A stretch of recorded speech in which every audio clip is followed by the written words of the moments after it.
For business owners, one of the most important things that they can do is not just understand their numbers, but understand their financials and be able to set realistic, accurate, and timely forecasts and budgets so that they can set goals and then meet them.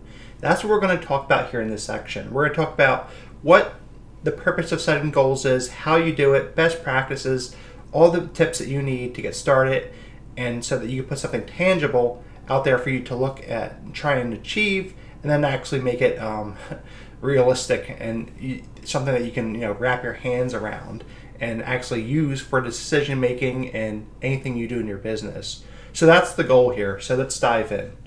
So setting financial goals is incredibly important. Why? Profitable businesses don't leave success to chance. They plan for it.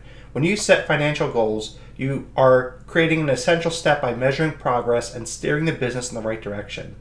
In this section, we're going to talk about what it's like to set those goals and how to use the SMART framework for doing so. If you're not familiar, SMART stands for specific, measurable, achievable, relevant, and time-bound. So you keep those 5 things in mind and you'll be okay. And we're also going to talk about the difference between short and long-term goals and the importance of budgeting and forecast, how to adjust goals as the business evolves. When you set and revisit these financial targets, business owners can maintain focus and align their operational efforts with any sort of profitability objective they have in their mind. Okay, now let's talk about the SMART framework. So we talked about stands for specific, measurable, achievable, relevant, and time-bound. So first up is specific. So what does that mean? It means your financial goals should be clear and specific so you know exactly what you aim to achieve. Instead of setting a goal to, say, increase sales, specify the amount of percentage you want to increase sales, such as increase sales by 20% over the next 12 months. And you see that's a lot more tangible and something that you can actually work to achieve. Measurable is the M. You want to ensure you can track your progress towards the goal. This means setting up systems to monitor your financial metrics such as revenue, expenses, and profit margin and cash flow regularly.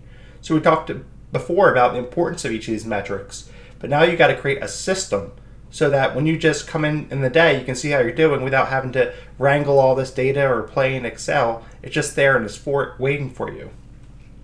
A is the achievable. This means your goal should be realistic and attainable to be truly motivational. When you set impossible targets, as many of us have probably felt in our careers, this can lead to frustration and demotivation.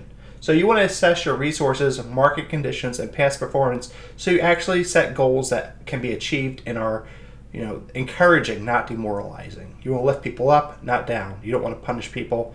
You want to give people a realistic chance of making something happen that's within their wheelhouse. And the final 2 are relevant and time-bound, the R and the T. So with relevant, this means the goals must align with the business's strategic objectives. For example, if your primary aim is market expansion, your financial goal should support this, such as allocating funds for research into new markets. And number 5 is time-bound. Every goal needs a deadline to create urgency and help prioritize tasks. Whether you're doing this on a quarterly, annual, or say 5-year basis, setting a time frame will help for you to plan and execute your strategies more effectively.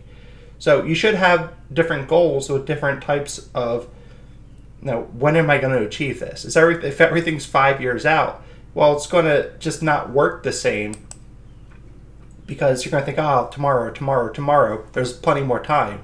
But if you have things that tie back from the 5-year to the annual, to the monthly, to the weekly, to the daily, you can make progress every single day and start to see the needle move, which is really exciting. Now that we've talked about the SMART framework for setting goals, let's talk about the difference between short and long-term goals and why you need to care about both. So for short-term goals, these are objectives you plan to achieve within a year typically, so 12 months. They could include improving your cash flow, reducing cost, or achieving a specific sales target. Short-term goals often focus on immediate operational improvements and financial stability. And on the contrary is long-term goals. These goals span several years and focuses on the business's growth and sustainability. Examples include doubling the business in 5 years, expanding into new markets, or launching new product lines. Long-term goals guide the overall strategy and direction of the business. So you have short-term, then you have long-term. And you can't just pick one or the other. You need to ensure that you have objectives and KPIs that tie into both. You want long-term success for your business, but if you're not doing things in the short term, well, how are you going to make that happen? And that's what we're going to do here by setting both types of goals. In addition, so how do we even get there? That's where budgeting and forecasting are going to become so important. So typically, we're going to talk about it. The budget is for a longer period of time, and the forecast is updated more regularly. You need both. Again, it's not pick one or the other. It's they flow into each other, and we're going to talk about that here now. So what is budgeting? Budgeting is that's where you have a detailed budget that helps you plan for future financial needs and help you allocate resources effectively. This serves as an economic blueprint for the business where you set limits for operational expenses and you help guide spending decisions. And like I said, typically budgets are a year out. Forecasting, on the other hand, involves making informed predictions about future revenue, costs, and market trends. This helps prepare for what lies ahead, where you anticipate challenges and seize opportunities. In my experience, most forecasts are done monthly or quarterly, and then they start as the basis. Their basis is the budget, and then you adjust it as you go. So if you know revenue is going to go up or down, you've got to bake that in. If costs are up and down, you bake that in. So what you're going to have is you're going to have a budget, you're going to have a forecast, and your actuals, and you'll compare your actuals to both scenarios to see what happened. So you can, okay, what's the story here? Why did our full year picture change, and how's it looking now? And you're able to start to get the story out of what's going on with your business, and that's why it's so key to have both.